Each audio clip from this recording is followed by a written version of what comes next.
Welcome to RJ classes. और आज हम लोग मोशन इन वन डायमेंशन का फिर से एक टॉपिक करने वाले हैं। और ये टॉपिक आज जो अपना क्लियर होगा, ये क्या क्या टॉपिक करने वाले हैं। सबसे पहला तो एसिलरेशन करेंगे, देन रिटार्डेशन, दोनों एक ही भाई बहन है।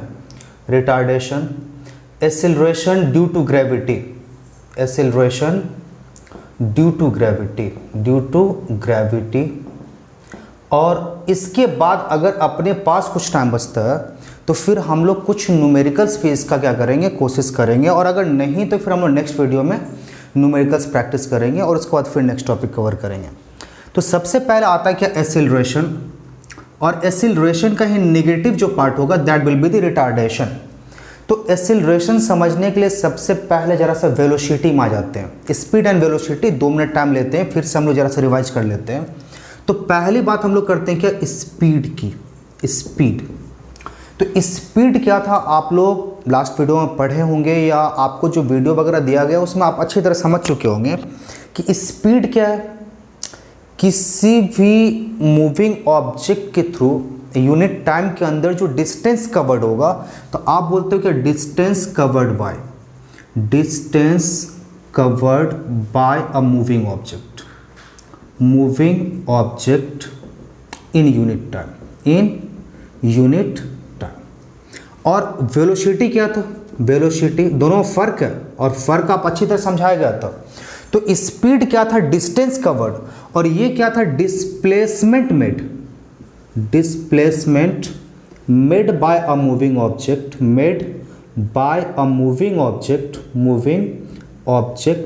इन यूनिट टाइम।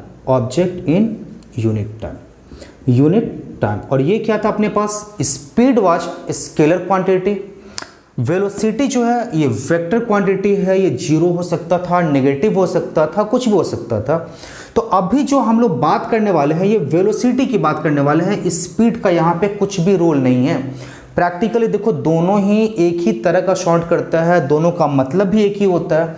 बट फिजिक्स में दोनों का मतलब बिल्कुल अलग है, बिल्कुल डिफरेंट है और ह्यूज डिफरेंस है दोनों के अंदर। स्केलर है, वेक्टर है, नेगेटिव हो सकता है, एक जीरो भी हो सकता है, पॉजिटिव। तो ये अलग अलग आपके पास वैल्यूज हैं। अभी जो बात करने वाले वेलोसिटी की, अब देखो जरा सा, वेलोसिटी में हम क्या बात करने वाले, चेंज इन वेलोसिटी, क्योंकि हम बात करने वाले किसकी, एसिलरेशन। तो एसिलरेशन का मतलब क्या होता है पहले शॉर्ट में समझते हैं, फिर डेफिनेशन, यूनिट और उसका एक्सप्लेनेशन सब कुछ करेंगे हम लोग। आप क्या बोलते हो एसिलरेशन, आप क्या बोले एसिलरेशन का, आप बहुत छोटे में बोले rate of change of velocity. तो किसी भी, और रेट का मतलब आपको पता है फिजिक्स में, बार बार हम अपने वीडियो में बार बार एक्सप्लेन करते हैं इस बात पे कि फिजिक्स में जब भी आपको रेट की बात होगी, मतलब क्या, आपको किसी भी क्वांटिटी को, जिसकी रेट की बात होगी उस क्वांटिटी को क्या करनी है, आपको टाइम से डिवाइड कर देना है। तो अभी हम किसकी बात कर रहे हैं, rate of change of velocity of an object is said to be the acceleration. और रिटार्डेशन में, तो अब आपके बात बोलो सर यहाँ भी rate of change in velocity, तो दोनों में तो फर्क तो होना होगा ना। तो दोनों के अंदर अभी हम फर्क करेंगे और इसको प्रॉपर्ली समझने की कोशिश करेंगे। तो सबसे पहला हम लोग वर्ड लिखते हैं क्या, एसिलरेशन। तो एसिलरेशन मतलब क्या होता है, इंक्रीजिंग वेलोसिटी के संग जब मेरे पास क्या होगा, इंक्रीज अगर हो रही है with respect to time, velocity के अंदर चेंज तो आ रहा है, लेकिन ये चेंज कैसा, इन इंक्रीजिंग ऑर्डर, आपके पास पॉजिटिव चेंज होनी चाहिए। तो फिर इस पॉजिटिव चेंज को आप क्या बताते हो, एसिलरेशन। और अगर आपके पास ये चेंज नेगेटिव होता, मतलब क्या, आपकी सपोज करो वेलोसिटी 10 मीटर पर सेकेंड की थी और with application of brake, with application of force या with application of any other factor, अगर ये वेलोसिटी 5 मीटर पर सेकेंड की, 8 मीटर पर सेकेंड की हो गई, तो आप बोलोगे सर फाइनल जो मेरे पास वैल्यू है वो इनिशियल वैल्यू से कम है, that means we will have a negative value. तो नेगेटिव वैल्यू को जब रिप्रेजेंट किया जाएगा that will be the retardation. तो एक एक पार्ट कवर करते, एसिलरेशन, इंक्रीज इन वेलोसिटी, आप बोलते हो कि चेंज इन वेलोसिटी, और मैं थोड़ा सा इसको चेंज करता हूं, थोड़ा सा मॉडिफाई करता हूं, increase in velocity of an object of a moving object. आप इसको ऐसे लिखिए, of a moving object with time is called acceleration. अब सपोज करो जरा सा, एक्सेलरेशन को अगर वो मैथमेटिकली एक्सप्रेस करना हो तो आप एक्सेलरेशन इक्वल्स टू, अच्छा एक्सेलरेशन को आप ये सबसे पहले तो ये समझिए कि स्केलर क्वांटिटी है या वेक्टर क्वांटिटी है। तो आप पूरा सिंपल सा जवाब निकल के आएगा कि सर ये एक्सेलरेशन है, ये चेंज इन वेलोसिटी की बात हो रही है, ये rate of change of velocity. आप इसको थोड़ा सा चेंज करके लिखिए, increase in velocity of an object with time. तो आप बोलेंगे सर यहाँ भी वेलोसिटी की बात हो रही है, पहले वो चेंज की बात हो या इंक्रीज की बात हो या डिक्रीज की बात हो, बट बात तो हो रही है वेलोसिटी की। और वेलोसिटी क्या था? Velocity itself was a vector quantity, so acceleration also is a vector quantity, and to represent a vector quantity we आप रिप्रेजेंट कैसे करते हैं? एरो हेड के थ्रू। कैसे? एक्सेलरेशन के लिए जो आप सिंबल यूज करोगे दैट इज द ए, और इसको रिप्रेजेंट करने के लिए सिंबॉलिकली आप क्या लिखोगे? ए, और ऊपर आप क्या करोगे?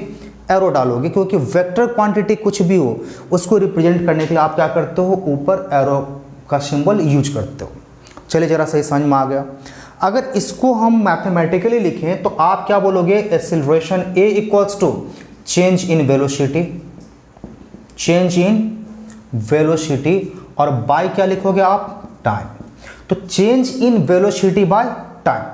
और इसको अगर हम थोड़ा सा और लिखें तो चेंज इन वेलोसिटी मतलब final velocity minus initial velocity. अब हम लेट कर लेते हैं, सपोज करो दोनों के लिए ही एक्सेलरेशन एंड रिटार्डेशन जब आपको दिखाएंगे दोनों के लिए ही लेट कर लेते हैं। Let an object having the initial velocity.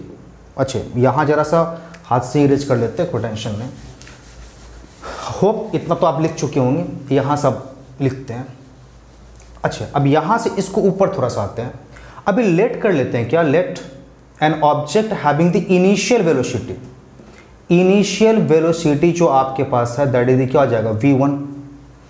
फिर फाइनल वेलोसिटी जो आपके पास है, फाइनल वेलोसिटी इक्वल्स टू क्या हो जाएगा? v2। Time taken to change that velocity that is t। So therefore and if the acceleration produces a, so acceleration a is given by v2 minus v1 by t, so mathematically it can be written as, ये क्या हो गया? Mathematically आपको ऐसा लिखे change in velocity by time, but symbolically अगर आप represent करते हो एक वेलोसिटी को इनिशियल, एक फाइनल, टाइम टेकन, और उसके कारण एक एक्सेलरेशन प्रोड्यूस हुआ है, तो क्या हो जाएगा अपने पास? This one v2 minus v1 by t। तो ये तो अपने पास एक्सेलरेशन को आप रिप्रेजेंट कैसे करेंगे, अगर आपको न्यूमेरिकल सॉल्व करना हो तो फिर कैसे करेंगे, ये तो आपके पास समझ में आ गया। अब हम बात करते हैं यूनिट की, और यूनिट में भी कुछ खास बात करने वाले हम लोग हैं। तो यूनिट की बात पहले कर ले। आप बोलते हो कि सर यूनिट अगर हमको लिखना है तो हमको कुछ खास नहीं करना होता है। करना क्या होता है? जो क्वांटिटी हम पढ़ रहे होते हैं उसके मैथमेटिकली फॉर्म में लिख लेते हैं, और वहीं से अपना यूनिट क्या होता है? डिराइव्ड हो जाता है। चलो जरा सा यहाँ भी बात कर लेते हैं। आप एक्सेलरेशन के लिए यूनिट कहाँ से लिखोगे? आप बोलेगे चेंज इन वेलोसिटी। वेलोसिटी के अंदर चेंज हो ना हो, आप यूनिट तो वही लिखना है। वेलोसिटी का जो यूनिट था वही, चेंज होगा फिर भी वही, नहीं होगा फिर भी वही, अगर कम होता है फिर भी वही यूनिट रहना है, और अगर इंक्रीज होता है फिर भी वही यूनिट रहना है। तो वेलोसिटी के लिए यूनिट क्या था आपके पास? ऐसा सिस्टम की बात करते पहले हम। तो आप बोले सर वेलोसिटी के लिए मेरे पास यूनिट था मीटर पर second, metre by second into, क्योंकि अभी मेरा खत्म नहीं हुआ, टाइम तो मेरे पास था नीचे।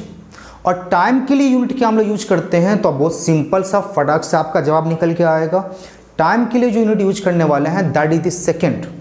तो आपने क्या करना? फिर से सेकेंड, तो क्या निकल आ गया? मीटर पर सेकेंड स्क्वायर, और इसको आप क्या लिखते हो? Metre second inverse. ये आपके पास तो यूनिट तो मेरे पास निकल गया। In the same manner CGS में अगर आप लिखेंगे तो क्या हो जाएगा? सेंटीमीटर पर सेकेंड स्क्वायर। ये आपके पास यूनिट निकल आया। अब इसकी यूनिट से भी कभी कभी एक क्वेश्चन निकल आता है, why unit of time is written in square while writing the unit of acceleration. आप एक्सेलरेशन का जब आप यूनिट लिख रहे होते हो तो टाइम की यूनिट को आप स्क्वायर में लिखते हो, और क्यों लिखते हो ये एक क्वेश्चन निकल आता है। तो इसका जवाब क्या होगा? तो unit of acceleration is written with the help of velocity and time. First unit of time is written for the velocity.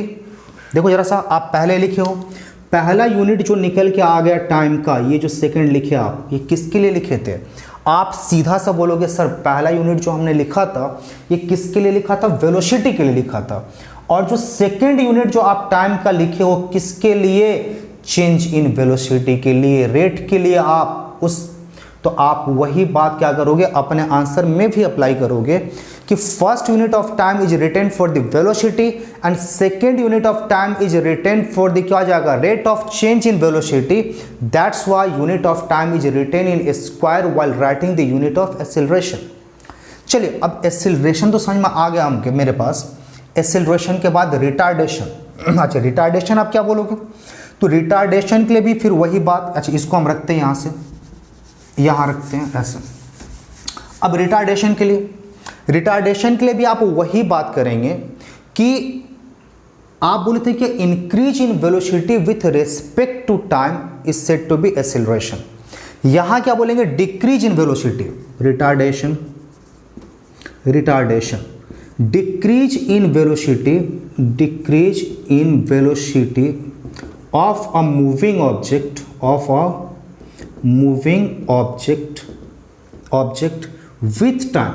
with time is called retardation, तो चलिए जरा सा एक्सेलरेशन भी समझ में आ गया, रिटार्डेशन भी समझ में आ गया। अच्छा अगर सेम कंडीशन अगर मेरे पास होगा, सपोज करो मेरे पास क्या होता है, v2 इज द क्या हो जाएगा आपके पास? v2 is the initial velocity, v1 is the final velocity. अब वेलोसिटी क्या हो गया? रिड्यूस हो गया क्योंकि आपने फोर्स लगाया, फोर्स लगाकर, जैसे ये कंडीशन कब आता है? जब आप एक मूविंग ऑब्जेक्ट को क्या करते हैं? स्टॉप करते हो, उसके वेलोसिटी को चेंज करते हो, ब्रेक अप्लाई करते हो। सो अंडर दैट सिचुएशन देखो वेलोसिटी में चेंज तो आई, चेंज किस रिस्पेक्ट में? टाइम के रिस्पेक्ट में। लेकिन अब क्या हो गया? वेलोसिटी कम हो गई, इसीलिए इसको आप क्या बोलते हो? Retardation. So in that time आपके पास ए अगर लिखना होगा नेगेटिव, आप क्या लिखोगे? v1 minus v2 by T, and ये जो टोटल वैल्यू आएगा it will be always negative, and that is why retardation को आप क्या बोलते हो? नेगेटिव एक्सेलरेशन भी बोलते हो।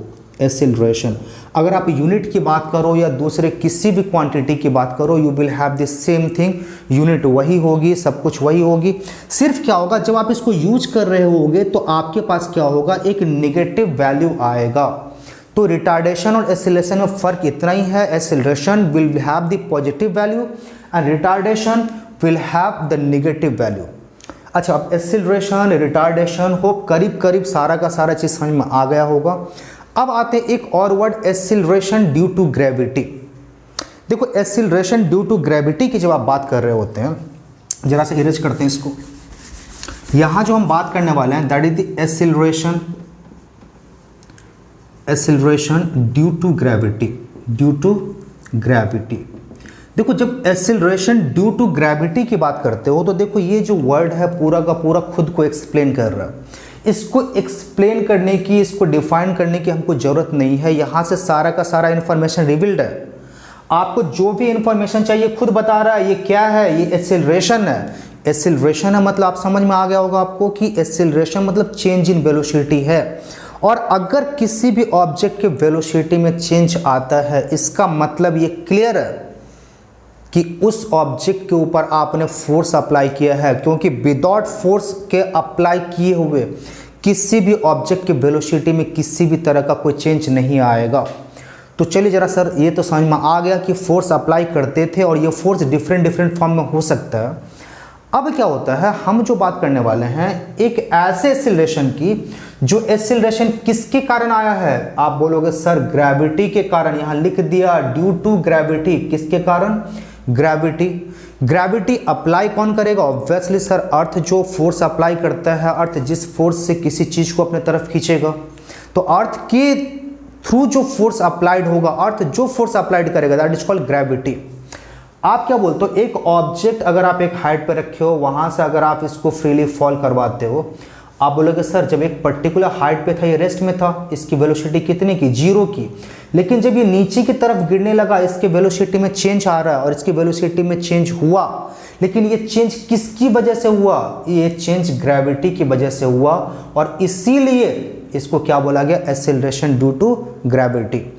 आप डेफिनेशन क्या लिखेंगे, acceleration possess by an object falling freely under the force of gravity is said to be the acceleration due to gravity। इसको लिख देते हैं, acceleration poses by an object falling freely, आप क्या बोलते हो, falling freely under the influence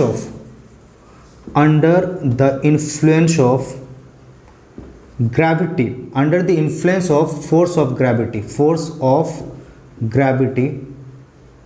is called acceleration due to gravity, due to gravity.